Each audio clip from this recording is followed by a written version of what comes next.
Hello, and welcome to your CNET 124 Week 2 lecture. This week we're going to look at Chapter 2, Basic Switch and End Device Configuration.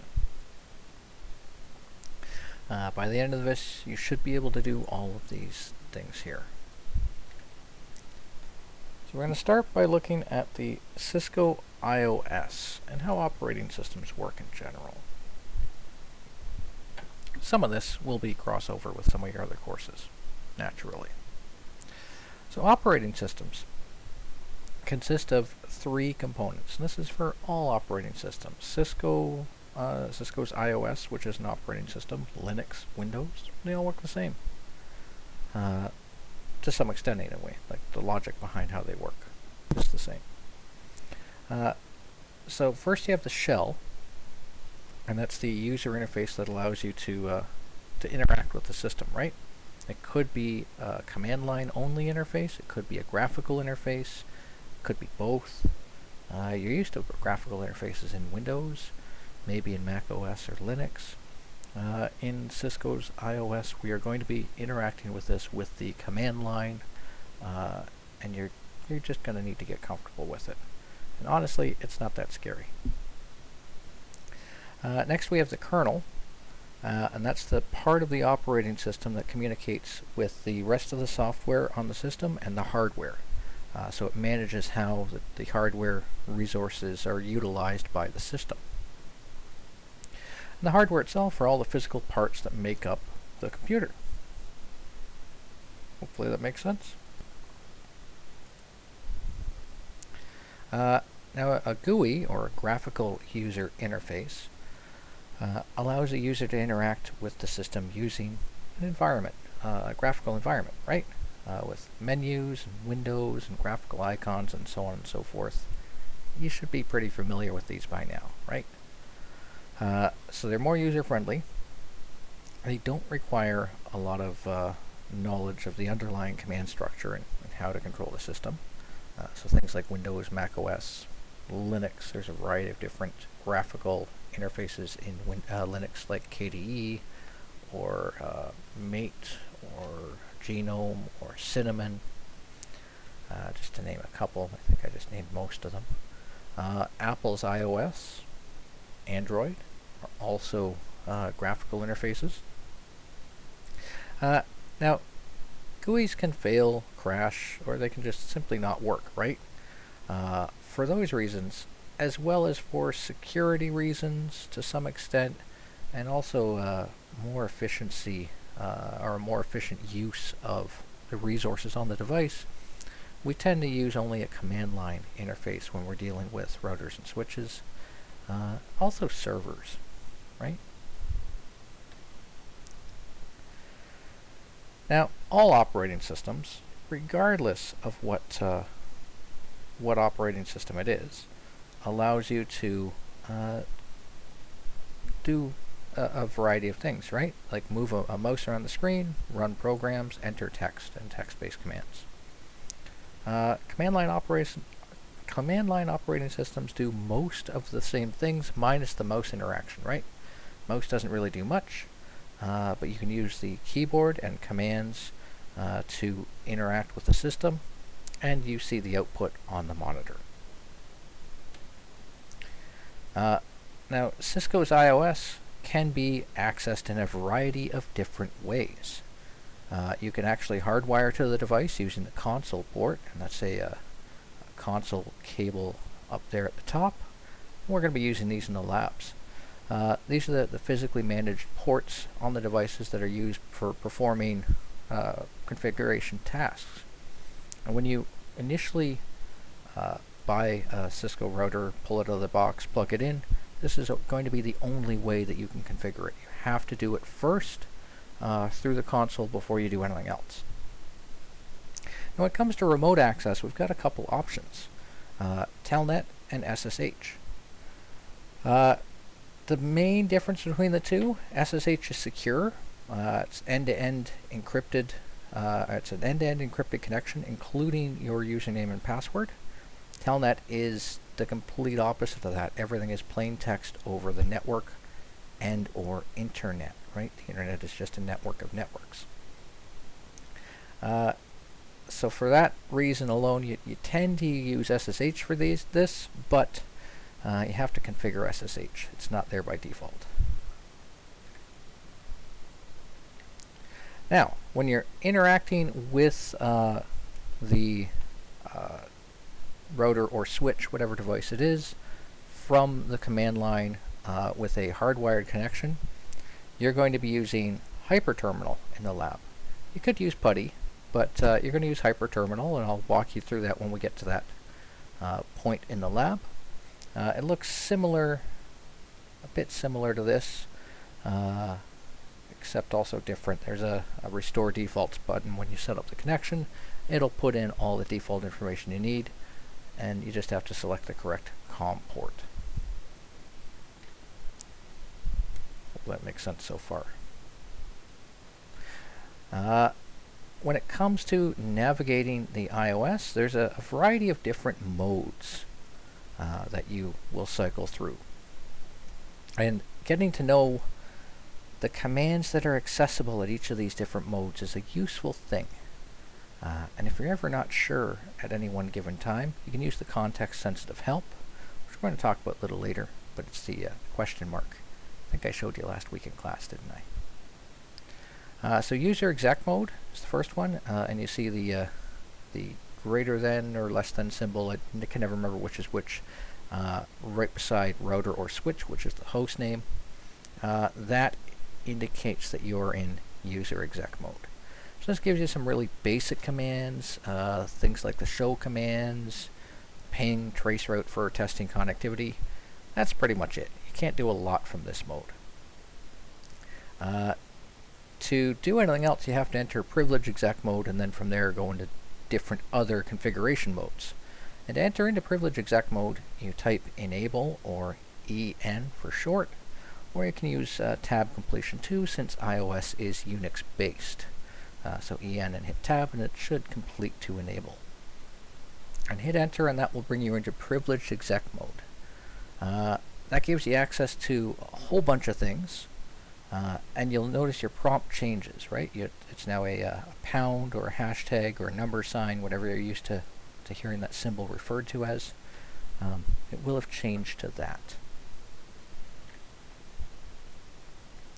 Now from there, you're going to navigate into different configuration modes, such as global configuration mode by typing configure terminal, and you see your prompt changes. We have this config in brackets beside our host name now, and from global configuration mode you can access all your different other configuration options and even sub-configuration modes like line configuration mode to configure your SSH and telnet access and console even,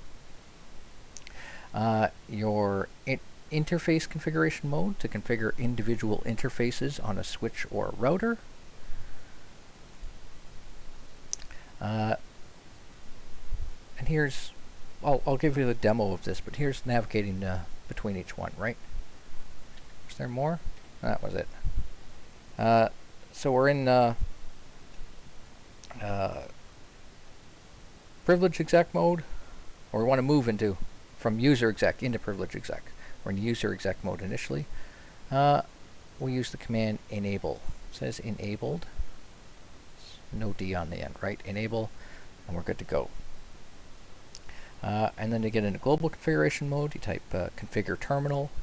This can be shortened to EN, and configure terminal could be shortened to CONF space T. You're going to get comfortable with the shortcuts. It'll speed things up a lot as you start to do things.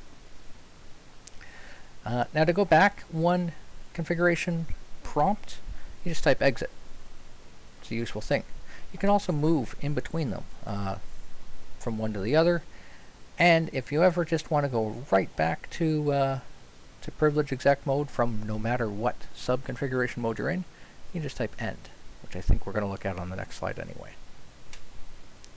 Now from global configuration mode, say you want to go to configure the console port, you have to use the line configuration mode, right?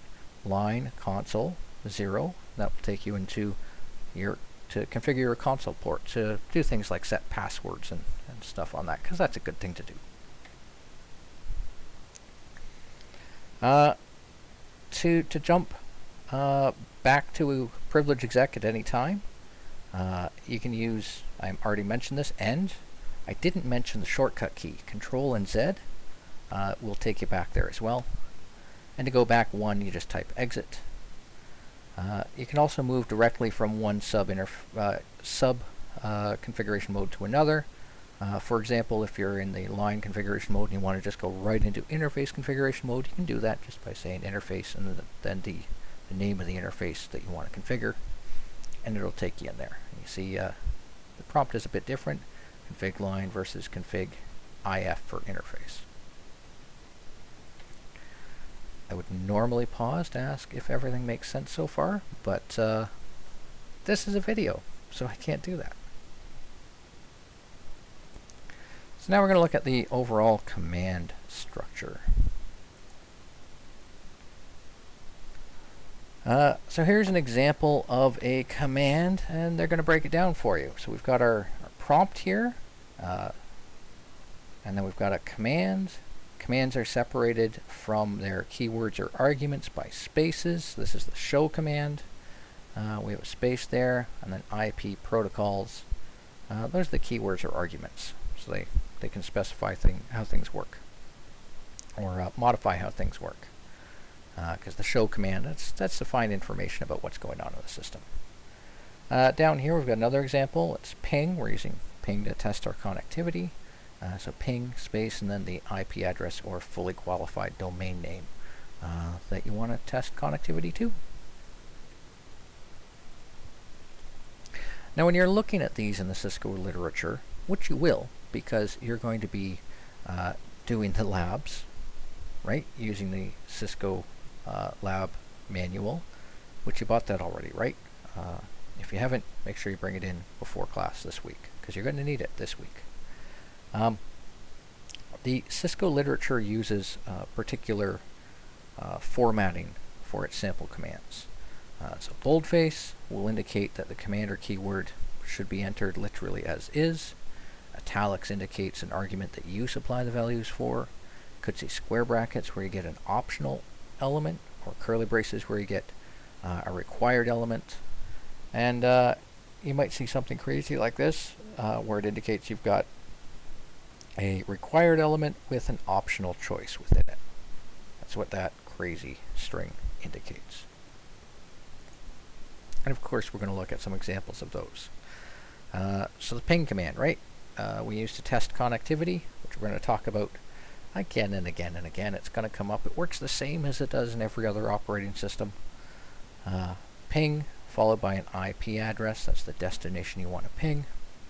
And you see in the literature it's going to show as this is bold and this is italics. So that's the argument you provide, right? Same with traceroute. You might see something a little more complex because there's multiple arguments, and it shows up something like this. You don't really need to know what this does right now, just know that the naming convention, right? This part is indicated as is. It could be this or this or this. This takes an argument, and this takes an option of one of these arguments. Now that sounds all well and good, but you're probably thinking to yourselves, oh my god, this is too much, I'm never going to remember all this. And don't panic, don't worry. I once thought the same thing, and here I am now teaching the course. And I've taught this course and other Cisco courses quite a few times at this point. You'll be fine. You're going to get used to it. You're going to get comfortable with it. Just practice. Also, I'll mention at the end if I don't forget, I highly recommend, I'll mention it now, I highly recommend the portable command guide. I'll try to remember to bring mine into class this week, but if I don't, and you want to ask me about it there. It's not available in the bookstore, but you can find it on Amazon. Fairly cheap, and it's honestly the best, most useful textbook I've ever purchased, and one of the cheapest ones. I still use it, and I've been teaching for 9 years. That should indicate how good of a book it is. I've bought an updated version of it, but I still use it. Anyway, you also have context-sensitive help from the command line, which is the question mark.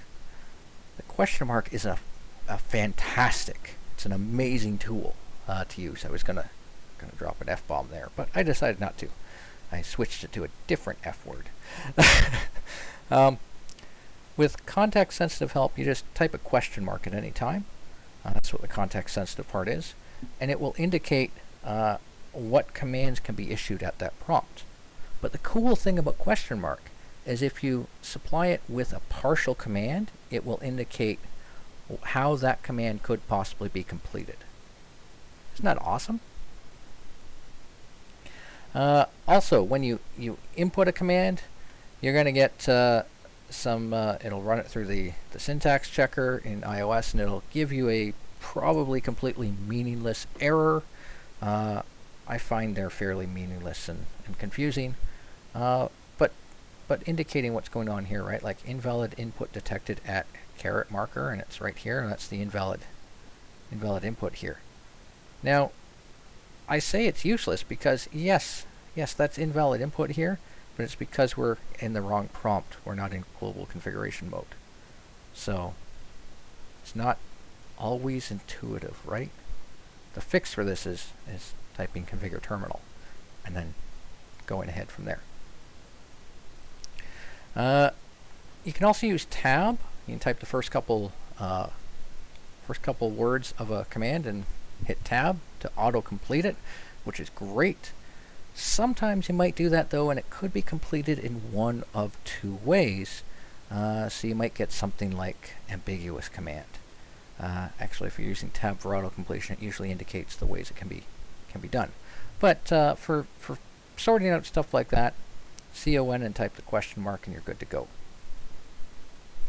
So hopefully that helps. Useful shortcuts that come up that I encourage you to get used to and comfortable with. Tab for auto-completion, that's great, right? Just type the first couple letters of a command and hit tab, and it'll auto-complete it for you. It'll do so on a new line, but it'll auto-complete it. Backspace erases the character to the left of the cursor. You can move forward and backwards by using the right and left arrows, or Control B and Control F for left and right accordingly. And you can actually go through your command history with the up and down arrows, which is great. Because if you mistyped a command, or say you want to issue a similar command that you just did a few minutes ago with some slightly different changes, right? Just hit up and cycle through it to get it from your history, make the necessary change, and you're good to go.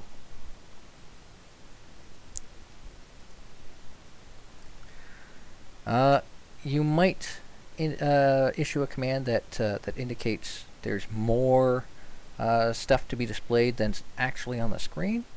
So you could use enter to go down one line at a time, or space to take you down one screen at a time, and any other key will just take you right back to privilege exec mode.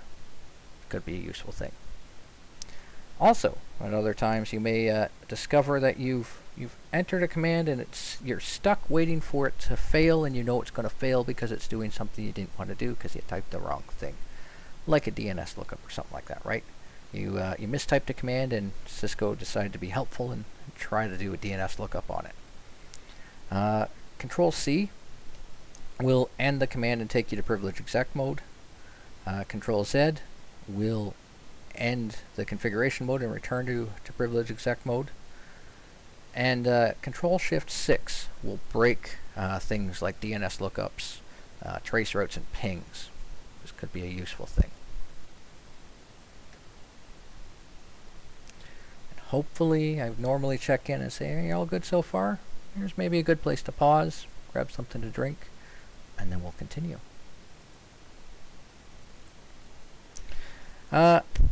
So, device names should be useful and meaningful and somewhat unique, right? Descriptive of where that switch is or what that switch is doing. If they're all just switch and you're remote accessing into it, you don't know where you are, right? They don't keep you oriented. You can set these to pretty much anything you want, but there are some restrictions. They have to start with a letter. They can't contain spaces. They can end with a letter or a digit, and you're restricted to letters, digits, and dashes for the name. And they have to be less than 64 characters in length. That's fine because that's way too descriptive anyway. I think if you've got something that's that long, that's pretty crazy, right? So you might see something like in an industry example, SW floor 1, right? So switch floor 1 being floor 1 of the whatever building you're in. We're going to use switch 1, switch 2, switch 3, router 1, router 2, router 3, usually shortened to S and R respectively, S1 and R1 and so on and so forth. Generally speaking, unless otherwise told to do so. And don't worry about trying to figure these out. In this course anyway, the lab manual is going to tell you what to put in. But when you're planning this stuff out, you might want something a little more descriptive, right? Just throwing it out there. And a handy thing that we haven't mentioned yet that could be useful is if we want to get rid of that and return it to switch, or just set it back to the default, we just type no hostname in global config. Now no is a really cool shortcut that we didn't talk about. It's not really a shortcut. That's how you invert anything in Cisco iOS. So if you just put the wrong IP address or on the wrong interface, you just say no IP address. Done, right? In fact, when you bring an interface up, you issue the no shutdown command, and that's a prime example of that, right? The command to shut an interface down is shutdown. Instead of creating a new command to bring it up, they just said, no shutdown. That makes sense, right? But when you say it out loud, you sound like a crazy. Passwords. Most of this stuff here applies to, when you're out in industry, right? Don't use the defaults. And you could get crazy in depth about password theory and what constitutes a good password. In all of the Cisco documentation, they tell you to use Cisco and class. Use those. Whatever they tell you to use in the book, just straight up use it. Just remember, when you make that transition from lab environment to industry and go out in the world, don't set those as your passwords, right? Bad idea. Of course, we're going to look at some examples of doing that. So we've given our switch a host name. We go into terminal configuration or global config mode, configure terminal, and then we go to our console port. We want to give it a password. Password Cisco right here, that's the password. And login, we'll apply that to login attempts on that port. Without that, it's not going to work. And then end will just take us back. Then configure terminal again. We could have just typed exit here, right? Enable secret class indicates when you type enable, right, to get into this mode, it sets that password to class. So the next time you try to do that, it'll prompt you for a password, which is a good thing, right? You want to be able to lock that down. To secure your remote access lines, your VTY lines for SSH and Telnet, line VTY 015 from global configuration mode will let you do all of them at once. And same concept, password followed by your password, and then login to apply those to login temps on that, and you're good to go.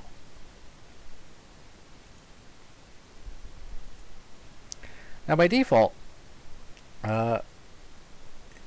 startup config and running config display most of the passwords in plain text. So if you do a show run, which is something we haven't talked about, show running config, it's actually on this slide right here. That can be shortened to show run. You will see the password in plain text. But if you enable the password encryption service in global config, it will encrypt all those plain text passwords. So that's a good thing to do to harden our device a little bit more, right? To make it a little more secure. That's what device hardening is. Banner message of the day is a useful thing to set. In fact, in some jurisdictions, if you're hacked, and they remote access something and there wasn't something indicated that they shouldn't be there unless otherwise authorized, then they can claim that in court and get away with it. It's mainly in the States, but it's a useful thing to know how to do. So to set the banner or message of the day, this will show up as soon as you go to log in, right? Banner MOTD, and then in between the pound symbols, whatever you want to show up here. These are your delimiters. And in this case, it's set it to authorized access only, so when after you press return to get started, you will see that here. It could be useful.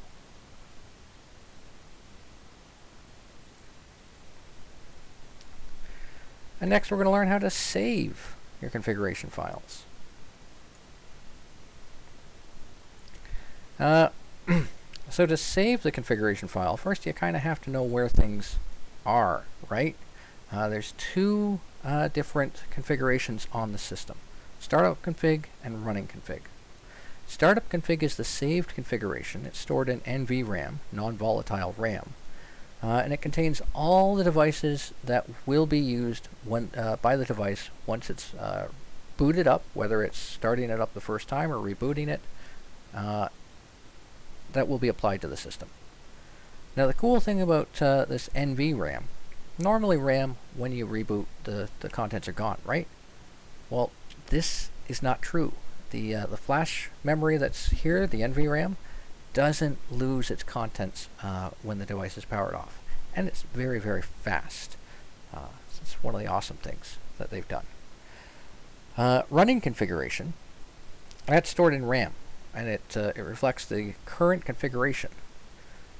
As you make changes to the operating system from the command line and configure the router or switch, they're stored in the running configuration, but they're not stored in startup config.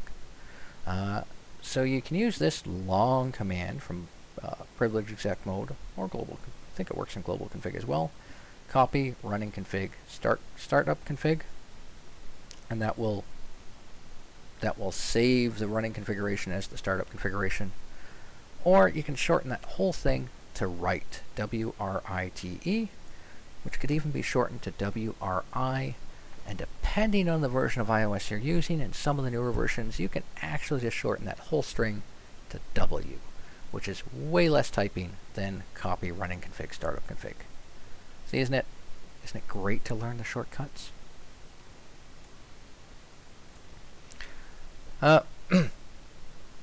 So if the changes to the running configuration, you may have messed up somewhere, it didn't do what you wanted to, and you just want to go back to the previous configuration, there's two ways you could do it. You could go through and remove every single command individually, which would be a pain in the butt. Or you can just type the reload command from privilege exec mode, and that will cause the device to reboot, which is great. Now, if stuff was saved, you have to erase that first. So erase startup config and then reload, which that could be shortened to erase start. And it'll reload with a clean configuration.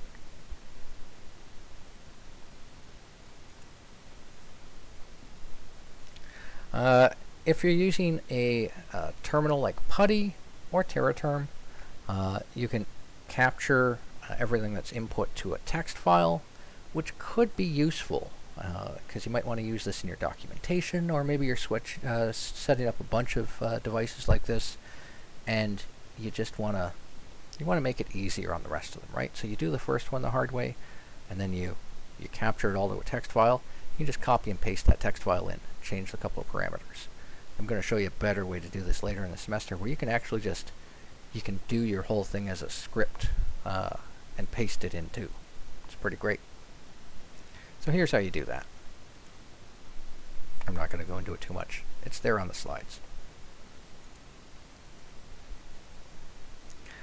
So ports and addresses that ports use, right? We use IP addresses. Could be IPv4, could be IPv6. We're going to get into IP addressing a lot more this semester. We're going to talk about subnetting. We're going to go pretty down the rabbit hole with IP addressing. But for now, you just have to know that we use IP addresses to locate devices over the internet and establish some kind of end-to-end communication.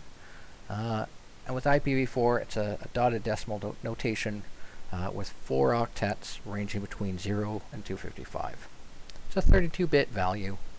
And with an IPv4 address, you actually need the subnet mask as well to be able to read that IP address and determine which portion of the address is network and which portion is host. So with this particular example, our subnet mask is 255.255.255.0.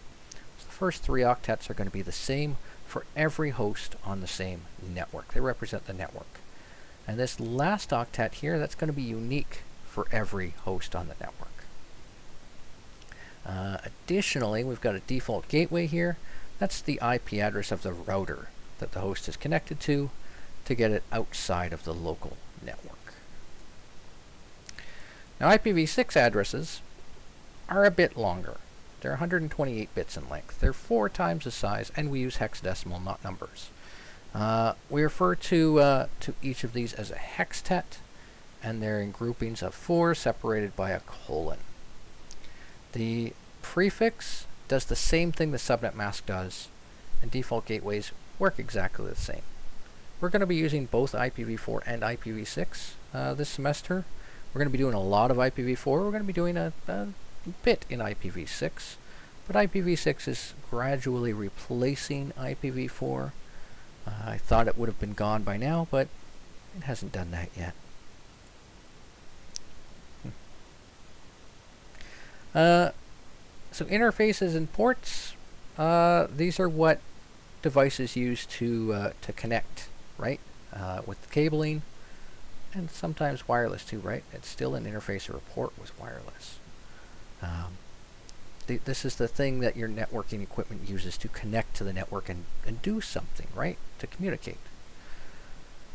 We'll talk about different types of cabling later in the semester and like what their advantages are. But all you need to know is whatever that NIC, that network interface card is, it has an interface or a port. You're going to be dealing with physical ports in the lab because you're going to be connecting things. We're not going to do very much, if anything, with wireless. But yeah. When it comes to configuring IP addressing, you do it one of 2 ways. You can manually configure an IP address on a host. With Cisco's iOS, we're going to do this from the command line, but in Windows, you're going to do it on the host through the Network Sharing Center, and then change adapter settings, go to Properties, select the connection that you want to use, tell it to use the following IP address, and you put it in, your IP address, your subnet mask, and your default gateway. That's going to be the IP address you put on the router. IPv6 looks kind of similar. The other option is obtaining one automatically through DHCP, if you're using IPv4 anyway, or if you're using IPv6, DHCP v6, or Slack. We're going to talk about these later in the semester, so you don't have to worry about them too much. Just one is static, right? What the other is not. It's automated. For switches, if you want to set up remote access to a switch, it has to have an IP address and a subnet mask that are configured on the switch virtual interface. So we go into, from global config, we go into interface configuration mode for VLAN 1. We give it an IP address and a subnet mask, and then we issue the no shutdown command to bring it up, and then we can remote access into that switch. Which is a useful thing. And then for verifying connectivity, that's generally your last step. You're going to use ping and traceroute, which the slides don't talk about for some reason, but those are the 2 commands you're going to use. Ping and traceroute are supported in every single operating system. The syntax for ping is identical across operating systems. Traceroute's a little bit different. It's trace RT in Cisco, or in Cisco and Windows, sorry, and it's actually traceroute spelled out in, I think, pretty much every other one. That's it for this week. It was a quick video, as it tends to be. I'm actually going to go through a run through in Packet Tracer quick on how to do all that stuff, just because it was so quick, and It'll only take another 10 minutes or so, and then we're good to go. Alright, so I've launched Packet Tracer. I'm going to place a router and a PC. I'm going to cable them, which you should know how to do this by now, right? We did this last week. Then if I let's set my font a bit bigger. It's 16, that should be fine. So if we go to command line, there we go, that's everything I would see from the command line. Always say no to this initial configuration dialog. If you get stuck in that and accidentally say yes, just hit Control C. Then press return to get started. That means enter, right? So we want enable. I could type EN. I could type EN and hit tab. There you go. And to get back, just to show you that, right? EN does work. And if you're not sure, question mark, right? E question mark, see, we see enable or exit. There we go. Configure terminal, and then let's set the host name. There we go, and we see that changed. And I'm actually going to set an IP on gigabit 000 and bring it up, and we'll just ping it. That's all we're going to do. So interface G000. I could type out interface gigabit 000, or I could just shorten it to INTG000. See how useful it is to see or learn the shortcuts. IP address, we're just going to do IPv4, which could be shortened to IP add. I'm going to give it 192.168.0.1, and then no shut to bring it up. And if we do a show IP interface brief, we see the IP address is there. It is administratively up, meaning we issued the no shutdown command, and the line protocol is up. That means that the device on the other end of that connection has also been configured and it's online and connected. So now if we go into our PC, I'm just going to go to the command prompt. Whoops, I need to give it an IP first, right? So 192.168.0. Literally anything else, I'm just going to give it 2. And the default gateway of 0.1. Go into our command prompt, and I'm going to type ipconfig to make sure everything took, and it did. I'm going to ping it 680.1. And we see it's up, it's reachable, and do a trace route. And there we go. We see one hop and it's there. So that's what you want to see, right? So there's 4 packets sent, 4 received, 0 loss, 0% packet loss. That's a good thing, and it also gave us some more information here. That's a really quick run through. Take care, be safe. Thank you very much for watching. I will see you in this week's lab. Have a great week. Bye for now.